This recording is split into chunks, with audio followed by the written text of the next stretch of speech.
အိမ်ချမ်းမြေအခွန်ပြောင်းလဲတဲ့တွေကြောင့်ဝယ်ဖို့ရောရောင်းဖို့ရောစိုးရိမ်နေတဲ့မိတ်ဆွေတွေရှိပါသလားဒါဆိုရင်တော့ငွေကြေးနစ်နာဆုံးရှုံးမှုမရှိရအောင်လို့မဖြစ်မနေစစ်ဆေးရမယ်အချက်6ချက်ကိုပြောပြပေးပါမယ်တကယ်တော့အိမ်ချမ်းမြေအယောင်းဝယ်ပြုလုပ်တဲ့နေရာမှာအခွန်ပေးဆောင်ရတယ်ဆိုတာကတရားဝင်အမည်ပြောင်းစာချုပ်ချုပ်ဆိုနိုင်မှုအတွက်မဖြစ်မနေလှုပ်ဆောင်တဲ့လုပ်ငန်းစဉ်တစ်ခုပဲဖြစ်ပါတယ်ဒါပေမဲ့အခွန်ကိစ္စတွေမဟုတ်ပါဘူးကိုယ်အိမ်မဲ့အိမ်ချမ်းမြေကိုပိုင်ဆိုင်မှုခိုင်မာစေရန်အတွက်ဥပဒေအကြောင်းအရာစစ်ဆေးရမယ့်အချက်လက်တွေကိုလိဟင်းခဲ့မယ်ဆိုရင်လေပိုင်ဆိုင်မှုတွေနစ်နာသွားနိုင်တာမို့လို့တေချာစစ်ဆေးဖို့တော့လိုပါတယ်နံပါတ်1ကတော့မြေမျိုးစားကိုစစ်ဆေးပါဥပမာကိုယ်ဝယ်မဲ့မြေကခရမ်းမြေလားမြေပိုင်မြေလားလယ်မြေလားဆိုတာကိုတေချာစစ်ဆေးဖို့လိုပါတယ်လယ်မြေကိုပုံမှန်30အရာအခြားနည်းသုံးဆွဲခွင့်မပြောင်းမဲနဲ့လူနေထိုင်တာတို့အယောင်းဝယ်ပြုလုပ်တာတို့ဆိုတာကဥပဒေအရမရပါဘူးနံပါတ်2ကရှုပ်ထွေးမှုရှိမရှိကိုလည်းတေချာစစ်ဆေးပါအယောင်းဝယ်မမှားရအောင်လို့ပုံစံ105 106ကိုအသစ်ထုတ်ခိုင်းပြီးစစ်ဆေးပါကျောင်းတဲ့သူကပိုင်ရှင်အမှန်ဟုတ်မဟုတ်အပြင်ဗန်မှာပေါင်ထားတာတွေတရားရုံးကတာဝန်ရမ်းကြတာတွေနဲ့အမွေဆိုင်ကိစ္စအရှုပ်ရှင်းရှိမရှိကိုလည်းတေချာစစ်ဆေးရပါမယ်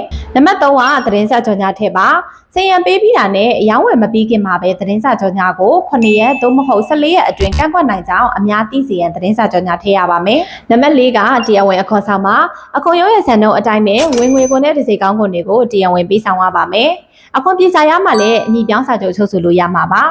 နံပါတ်5ကစာချုပ်စာတမ်းရုံးမှာမှတ်ပုံနဲ့စာချုပ်ချုပ်ဆိုပါရိုးရိုးရစာချုပ်တစ်ခုရဲနဲ့ပိုင်ဆိုင်မှုမခိုင်မာပါဘူးဒါကြောင့်အခွန်ဆောင်ထားတဲ့ပြည်စာတွေနဲ့စာချုပ်စာတမ်းရုံးမှာတရားဝင်အယောင်းဝယ်မှတ်ပုံနဲ့စာချုပ်ချုပ်ဆိုရပါမယ်နံပါတ်6ကမိမိနာမည်နဲ့အမည်ပြောင်းပါ